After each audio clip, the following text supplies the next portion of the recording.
Over the past few years, I've been running a free challenge on Facebook for women's fat loss. And in these past few years, we've had a little over 22,000 women join our challenge.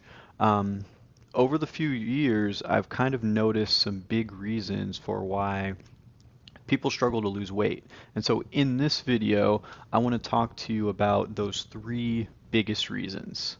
So, number one is I've noticed what most women are doing isn't sustainable, right? So, you've tried keto, you've tried Atkins, you've tried all of these crash diets, and it works for a little bit, but then it doesn't, right? And so, what I like to tell people is if the method that you're using isn't long term, then the results that you're getting won't be long term either, right?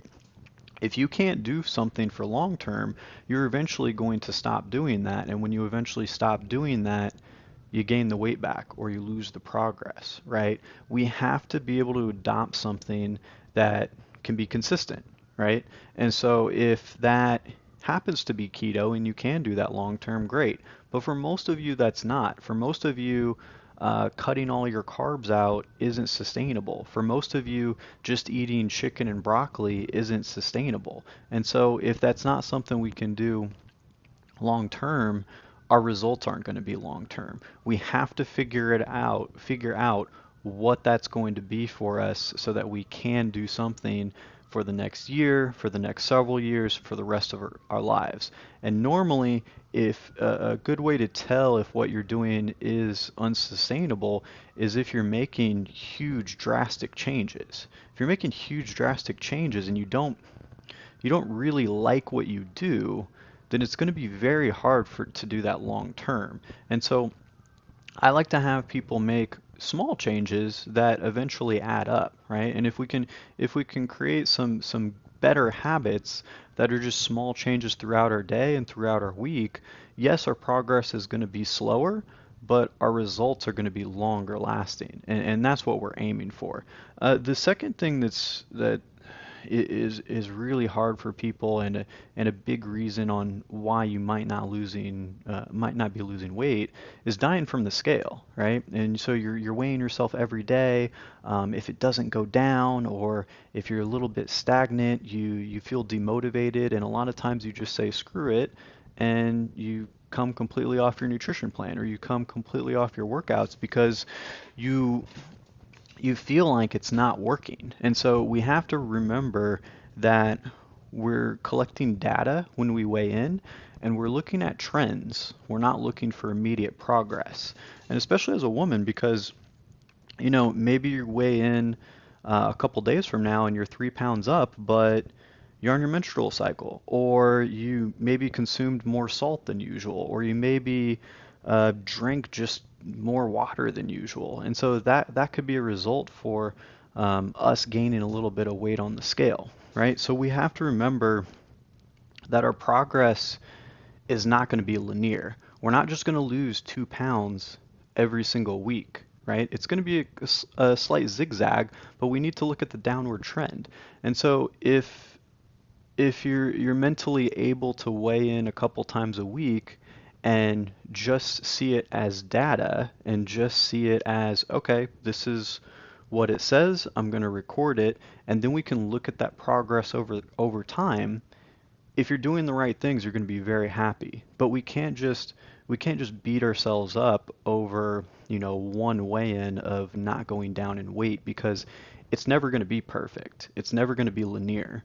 Your hormones aren't the same every week, and because your hormones aren't the same every week, we can't expect your progress to be, the same and consistent every week.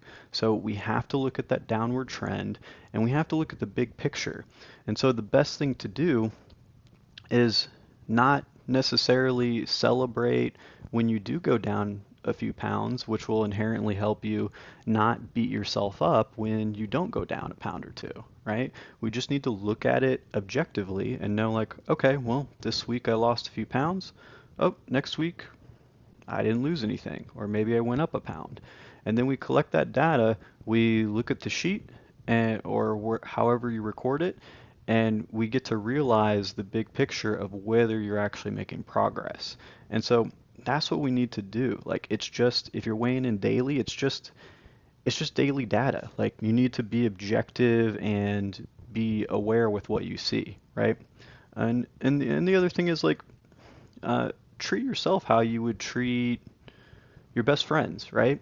If your best friend came to you and she said like, "Oh, like I didn't lose weight, I actually gained a pound this week," you wouldn't say, "Oh, well, you're fat. You should probably just quit right now." You should probably just say, "Screw it," and go try something else and try again maybe in a couple months, right? You wouldn't say that, right? And so if you wouldn't treat your friends that way, like don't treat yourself that way, okay?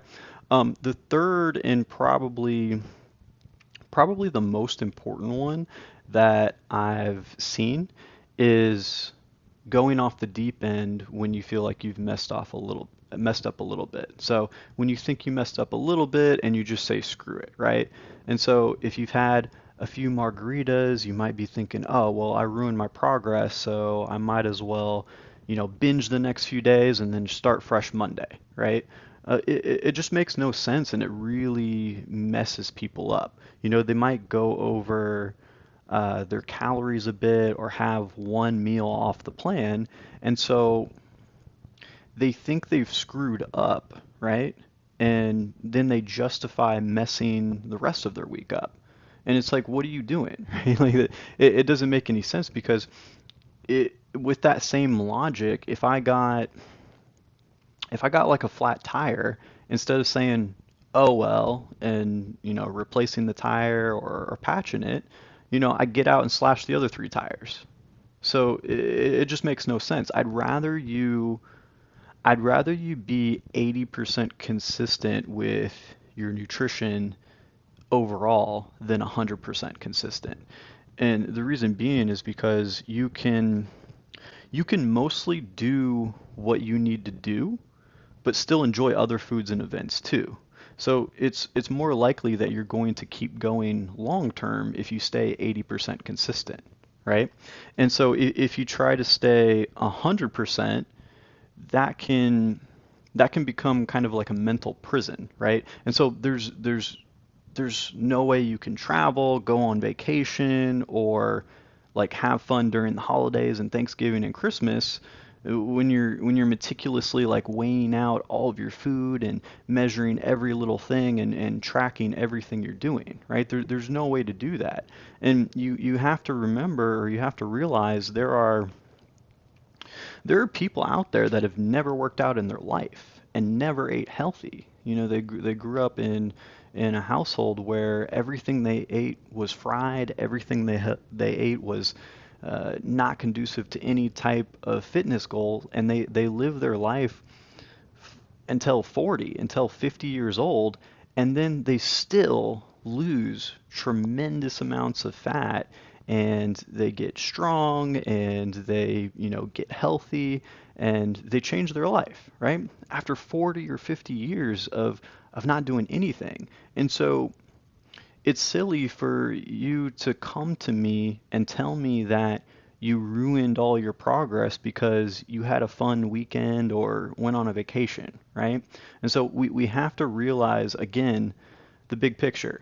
If you're consistent and being amazing 10 or 11 months out of the year, then that that few weeks or a month or two that you've gone on vacation, you've had birthdays, you've had events, you've had Thanksgiving, Christmas, New Year's, all of those aren't really going to matter if you've kind of gone off and had some fun, right?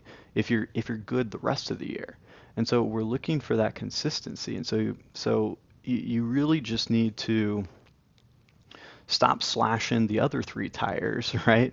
And just patch your one up that you have and just keep going because the the only way to really fail is if you completely quit and you don't make any progress, right? Because you've stopped completely, right? If we're making a little bit of progress each week and each month, it's going to add up. And so we have to look at what we can accomplish in a couple of years, not, "Oh, what can I lose this month? I need to lose 20 pounds fast," right? We have to look at that big picture.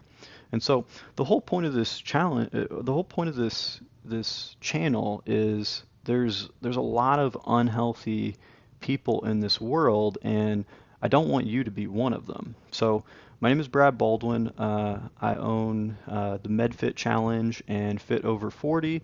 And if you like my content, please like and subscribe, and I will see you on the next one.